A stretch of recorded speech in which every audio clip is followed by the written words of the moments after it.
5 habits you must remove to earn respect. Ladies and gentlemen, respect is not something we can demand. It's something we must earn. It's built on how we carry ourselves, how we treat others, and yes, what habits we choose to keep, or better yet, eliminate. Today, I want to talk about 5 habits you must remove if you truly want to earn the respect of those around you. Let's dive in. One of the quickest ways to lose respect, both from others and from yourself, is by constantly making excuses. It may not always be obvious at first. In fact, excuses often feel like a natural defense mechanism. They shield our ego from feeling the sting of failure or responsibility. But over time, when excuses become a habit rather than an exception, they start to chip away at our credibility, our character, and ultimately our respect. Excuses can take many forms. Sometimes they sound like I didn't have enough time, or I wasn't feeling my best, or they didn't explain it clearly. Other times they're disguised as blaming others. If they had done their part, I could have done mine, or I didn't succeed because the system is rigged. While there may be some truth in these statements, repeating them too often creates a pattern, one that reveals more about our mindset than about the actual situation. At its core, making excuses is about avoiding ownership. When you constantly explain away your actions, you're telling the world that your life is controlled more by outside forces than by your own decisions, and people instinctively respect those who take ownership. Whether it's in a workplace, a relationship, or any community, those who own their responsibilities, even when things go wrong, stand out as reliable, mature, and grounded. They don't need to be perfect. They just need to be accountable. Think about it. Who do you respect more? The person who says, I messed up and I'll fix it, or the one who says it wasn't really my fault? It's the former always. Accountability takes courage, and courage earns admiration. When someone faces their failures without flinching, it sends a clear message. I care more about doing what's right than protecting my pride. That's powerful, but there's another dimension to this: self-respect. Every time we make an excuse, we take a small step away from personal growth. Why? Because excuses stop us from learning. If we believe our failures are always someone else's fault or caused by circumstances beyond our control, we rob ourselves of the chance to improve.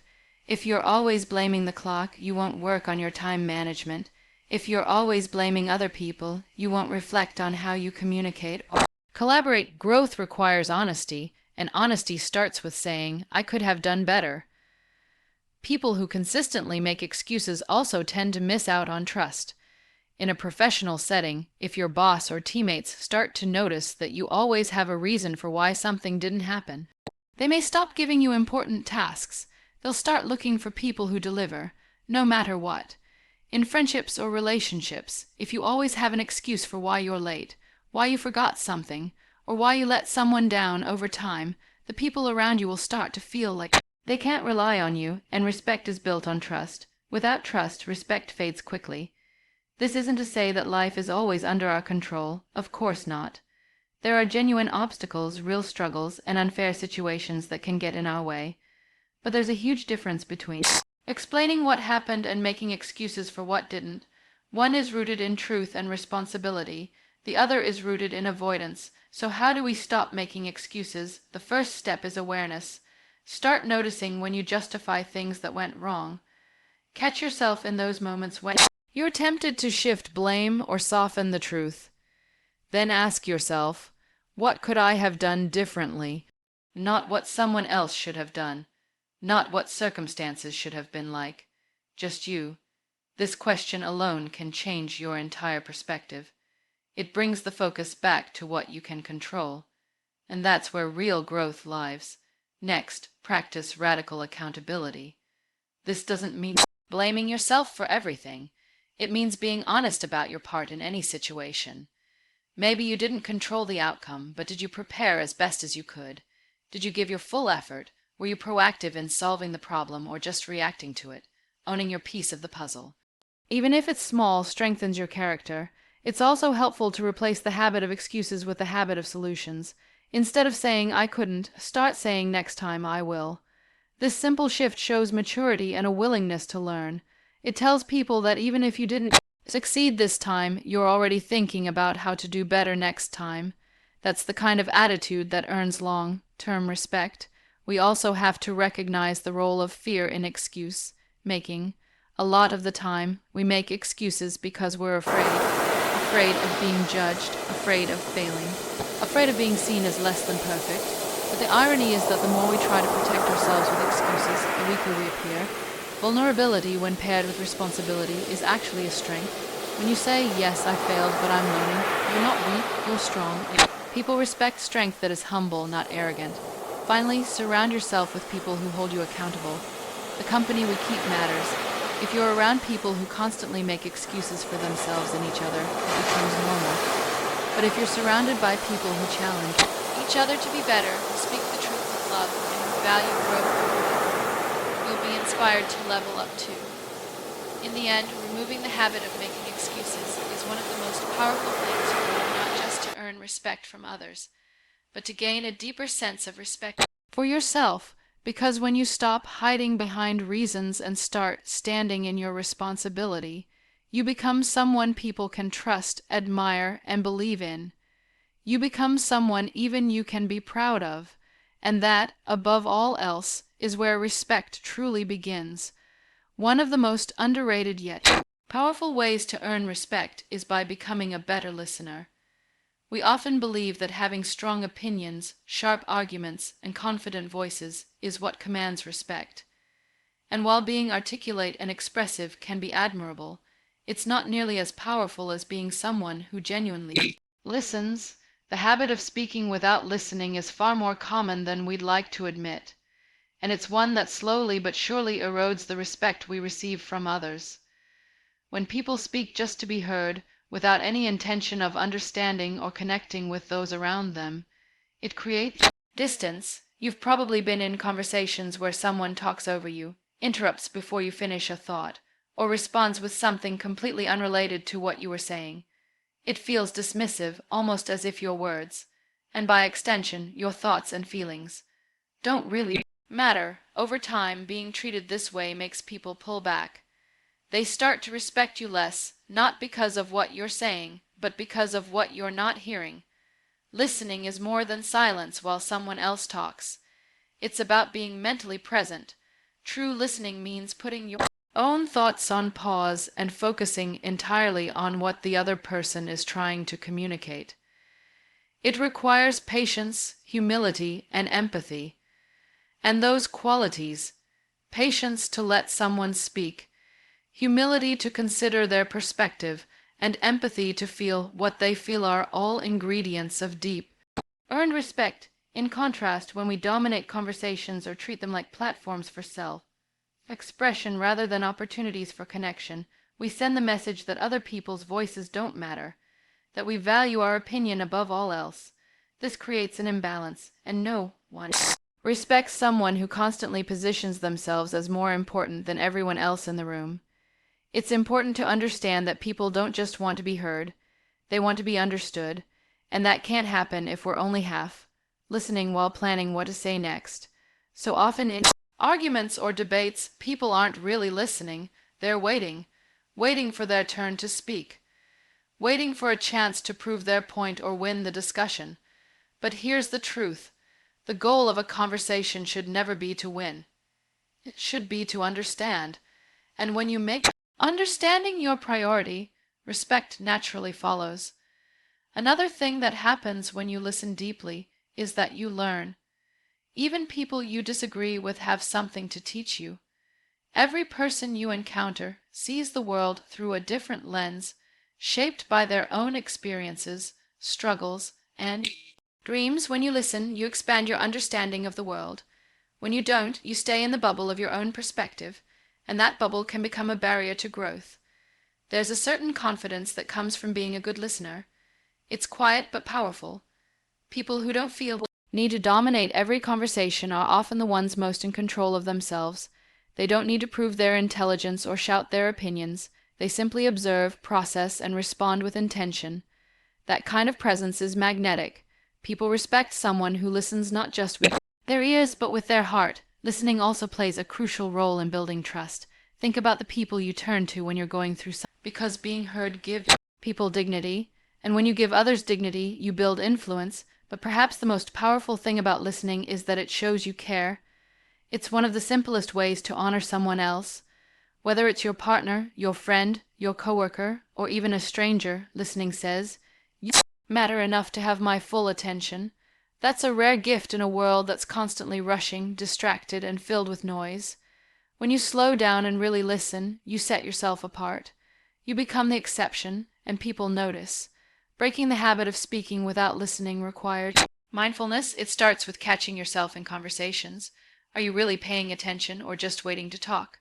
Are you asking follow-up questions or just making statements? Are you interested in the other person or focused on how you're coming across? These small internal check-ins help shift your focus outward toward connection rather than performance. It also helps to practice active listening. That means not just hearing words, but responding in ways that show you understand. Nodding, asking clarifying questions, paraphrasing what the other person said. These are all ways to show you're engaged, and it's amazing how much more respect you receive when people feel seen and heard in your presence. In the end, being a good listener doesn't mean you never speak. It means you know when to speak and when to listen. It means understanding that conversations are a dance, not a solo performance, and in that dance, listening is the rhythm that keeps it flowing. So if you want to earn respect, not just once, but consistently, start by listening. Let people finish their thoughts. Be curious about what they think. Don't assume you already know what they're going to say, because when you truly listen, you're not just hearing words. You're honoring the person behind them. And that kind of respect, given freely and sincerely, always finds its way back to you. One of the most damaging habits a person can have, especially when it comes to earning and maintaining respect, is gossiping about others. It's a habit that often begins innocently. Maybe you're willing to talk about one person behind their back. What's to stop you from doing the same to anyone else? Even those who smile and nod while listening to you might walk away wondering what you'll say about them next time. Gossiping creates an environment of suspicion, insecurity, and fear. In workspaces, it kills collaboration. In friendships, it plants seeds of doubt. In families, it fractures trust. When someone gossips, even if what they're saying is true, the way they handle it reveals more about their own character than the person they're talking about. It shows a lack of emotional maturity. It shows a need to elevate oneself by diminishing someone else. And that is not a quality people admire. The tricky thing about gossip is that it's addictive. It feeds a certain part of the ego. It gives us a sense of power, like we know something others don't. It can make us feel momentarily superior, especially if we're discussing someone's mistakes or flaws. But that sense of superiority is shallow and short-lived. It's built on the illusion of judgment, not the strength of character. And in the long run, people begin to see through it. There's also the subtle danger that gossip masks our own insecurities. It's much easier to point out what someone else is doing wrong than it is to face what we need to work on ourselves. Sometimes gossip becomes a distraction, a way of avoiding our own issues. We critique someone's appearance to feel better about our own. We discuss someone's relationship to avoid looking at the cracks in ours. But none of this leads to growth, and certainly none of it leads to respect. It's worth asking, why do we feel the need to talk about people when they're not around? Sometimes it's out of boredom. Sometimes it's a desire to bond with others through shared opinions. Other times it's simply a bad habit. But once you become aware of it, you start to see how unnecessary it really is. You start to see the ripple effect of every word you say, how it shapes not only how others see the person you're talking about, but also how they see you. The truth is, the most respected people are the ones who can be trusted with someone else's name. They don't use others' weaknesses as conversation starters. They don't throw people under the bus to win points. Instead, they defend the absent. They steer conversations toward more positive, productive topics. They have a quiet strength that says, I don't need to put anyone down to lift myself up. That kind of discipline speaks volumes. Respect is tied to how safe people feel around you. If someone knows that their vulnerabilities, mistakes, or private matters are safe with you, that you won't use them for entertainment or gossip. They will respect you deeply. They will value your presence because it brings peace, not drama, and in a world where so many people are quick to speak and slow to think, being someone who exercises restraint and discretion is rare and refreshing. It's also important to remember that not everything we think needs to be said, especially not at someone else's expense. Silence is powerful. Knowing something negative about someone doesn't make you obligated to share it. In fact, the strength lies in choosing not to. Holding your tongue is a form of wisdom. It shows emotional intelligence. It shows that you're mature enough to filter your words and strong enough not to feed into negativity, just to keep a conversation going. What's more, the habit of gossiping doesn't just affect your reputation. It also affects your mindset. When you constantly talk about other people's flaws, you train your brain to focus on the negative. It becomes harder to see the good in people. You become more critical, more cynical, and less compassionate. But when you resist the urge to gossip and instead choose to either say something kind or say nothing at all, you start to train your mind toward kindness and empathy. That shift can change how you see the world and how the world sees you. If you ever catch yourself in a conversation that turns toward gossip, you have choices. You can change the subject. You can offer a more balanced view. You can ask, have you talked to them about it directly? Or simply say, that's between them. These small acts of integrity can completely shift the energy of a conversation. People might not say it out loud in the moment, but they'll notice. They'll remember that you didn't participate in tearing someone down, and that memory builds quiet, lasting respect. There's a certain kind of peace that comes from staying out of gossip. You sleep better. You feel lighter.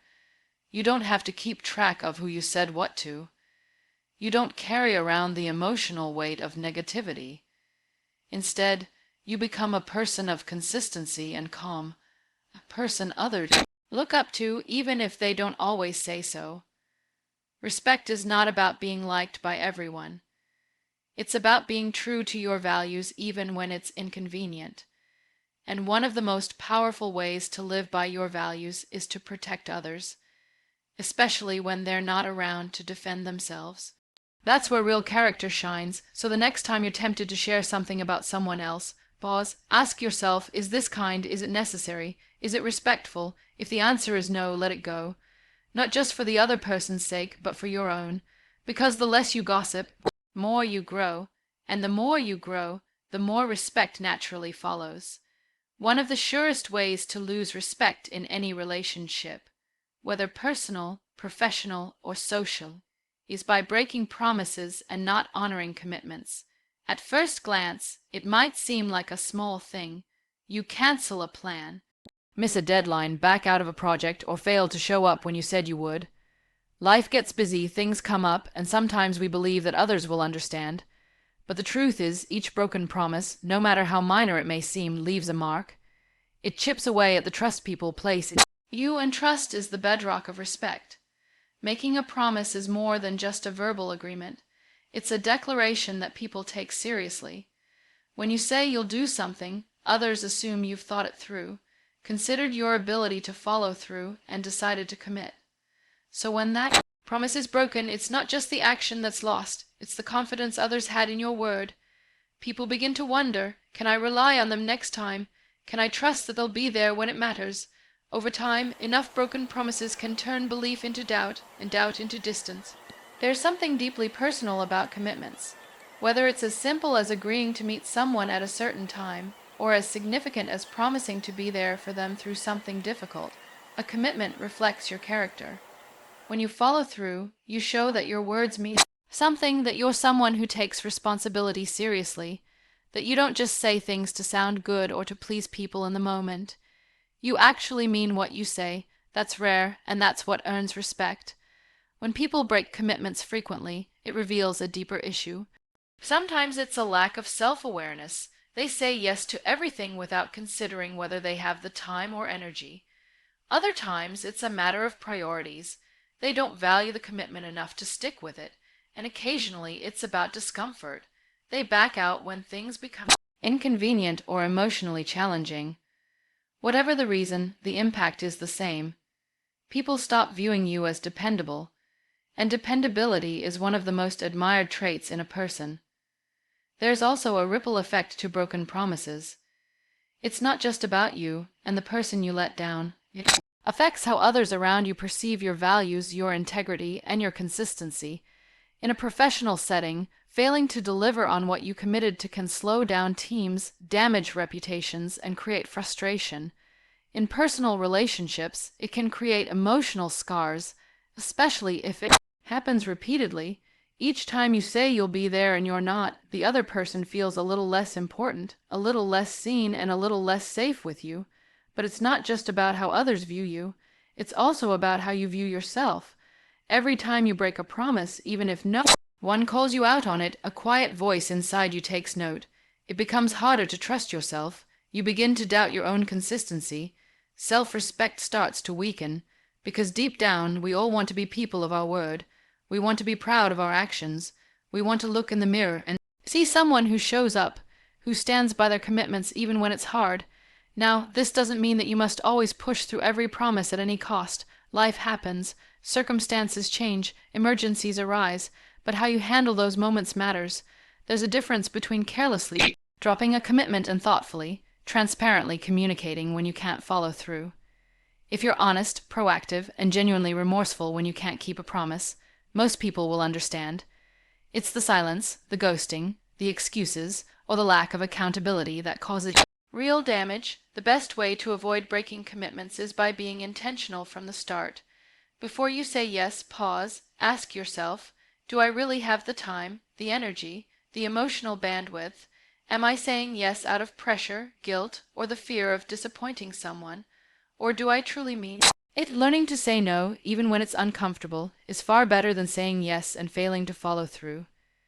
People may be disappointed in the moment, but they'll respect your honesty in the long run. We're feeling enthusiastic, optimistic, or guilty, but once the feeling fades, the promise remains, and if we can't live up to it, we end up hurting someone who believed in us and damaging the very relationships we wanted to protect. Being someone who keeps their word builds a quiet, lasting kind of respect. It's not flashy. It's not something people might praise you for openly, but it's something they remember. When they think of you, they think, if they say they'll do it, they will. That's powerful. That kind of consistency is rare, and in a world full of empty promises, it sets you apart. Over time, being reliable builds a kind of emotional equity with people. They'll be more forgiving when you make a mistake. They'll be more patient when you fall short, because they know from experience that you care about your word, that you care about them. And respect, at its core, comes from that kind of mutual care. So the next time you make a commitment, no matter how small, remember that it's not just about the task or the timing. It's about who you are. It's about your values, and every fulfilled promise strengthens not only your relationships with others, but your relationship with shifts. Trust thins out, belief begins to fade, and once that trust is shaken, it's difficult to rebuild. That's the hard truth about promises and commitments. They're not just words. They are in many ways a reflection of our integrity. People respect consistency. They value those who follow through, who show up, who mean what they say and say what they mean. When you commit to something, whether it's as simple as calling someone back or as significant as supporting a friend through hardship, people are trusting you. They're placing their expectations, their time, and sometimes even their emotional safety in your hands. Breaking that trust isn't just about a missed call or a canceled plan, it's about letting someone down who counted on you. We often underestimate how deeply people take our words. What may feel like a casual "sure, I'll be there" can carry great weight. Someone else, they might be planning around it, relying on your support, or emotionally investing in your presence. So when you don't follow through, it doesn't just inconvenience them, it can hurt.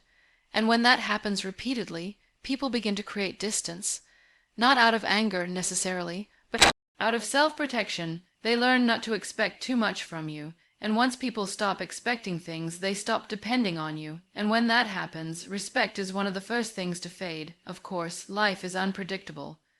Plans change, emergencies happen, and no one is perfect. We all have moments when we can't do what we intended, But what truly matters is how we handle those moments. Do we communicate honestly and take responsibility? Or do we avoid the discomfort by ignoring it or offering weak excuses? The difference lies in intention. People will almost always forgive a broken commitment if they know your heart was in the right place and that you made a real effort. What they struggle to forgive is carelessness, flakiness, or indifference. Keeping promises is a discipline. It's about aligning your words with your actions. It's easy to say yes when asked for help, or to make plans when you're in a good mood, but the real measure of character is in the follow-through. When it's inconvenient, when it's hard, when no one's watching. That's where respect is either built or broken. Breaking promises, especially repeatedly, also begins to affect how you see yourself. Every time you let a commitment slide, even if no one calls you out, you feel it. It creates an internal conflict, a sense that your actions don't match your values. That gap between who you say you are and what you actually do eats away at self-respect, and without self-respect, it becomes even harder to earn the respect of others. There's also the issue of overcommitting, which often leads to broken promises. In our effort to please everyone, we sometimes say yes to things we shouldn't. We don't want to disappoint anyone, so we make promises we can't realistically keep. Ironically, in trying to avoid disappointing others up front, we end up disappointing them even more in the long run. Being honest from the beginning, saying no when you need to, is far more respectful than making promises you know you might break. People appreciate honesty, even when it's not what they want to hear. What they don't appreciate is being misled, even with good intentions. A promise isn't just about what you say, it's about what you imply. When you commit to something, you're creating a silent agreement about reliability, dependability, and trustworthiness. Every time you keep that promise, you strengthen that silent agreement. You show people that your word holds weight. But when you break that commitment, that agreement begins to fracture. People start to doubt you, even if they don't say it out loud. They may still like you, but they'll stop relying on you. And once that happens, the relationship changes. The damage is often subtle at first. A friend becomes slightly more reserved. A coworker starts including others in conversations they used to have with you. A partner stops asking for your input. You might not notice it right away, but the distance grows. People begin to make backup plans. They prepare for the possibility that you won't follow through. And when someone feels they need a backup for your promise, respect has already started to erode. Building a reputation as someone who honors their word is powerful. It doesn't require grand gestures or public declarations, just quiet, consistent follow-through. When people know they can count on you, they start to view you differently. You become someone they turn to in serious moments, someone they trust with more meaningful responsibilities, someone whose presence matters. That kind of respect doesn't come quickly, but once it's there, it's incredibly valuable. To cultivate that kind of trust, it helps to start small. Be mindful of what you commit to. Only say yes when you mean it, and when you do commit, treat it as a priority. Show up, deliver. Let your actions say, I said I would, so I did. The more you do this, the more it becomes part of who you are. Over time, people begin to associate your name with dependability. And in a world full of broken promises, being dependable is rare and deeply respected. The other piece is accountability. If you can't keep a promise, own it, be upfront, not defensive. Apologize sincerely, not just to save face, but because you genuinely understand the weight of what you promised. That kind of maturity is respected too. People don't need you to be perfect, but they do need to know that you care enough to acknowledge when you fall short. Ultimately, being someone who keeps their word is not about never making mistakes. It's about living with intention. It's about valuing the people you make commitments to, and valuing your own character enough to follow through. When you do that consistently, you earn a type of respect that runs deep, quiet, steady, and enduring. And that's the kind of respect that stays with you long after the conversation ends or the project is finished. It's the kind of respect that builds real relationships and opens real opportunities. So if you want to be someone others admire, trust, and look to not just occasionally, but always, then be the kind of person who honors their word. Not because it's easy, but because it's who you are. In the end, people may forget what you said, but they will never forget whether or not you followed through.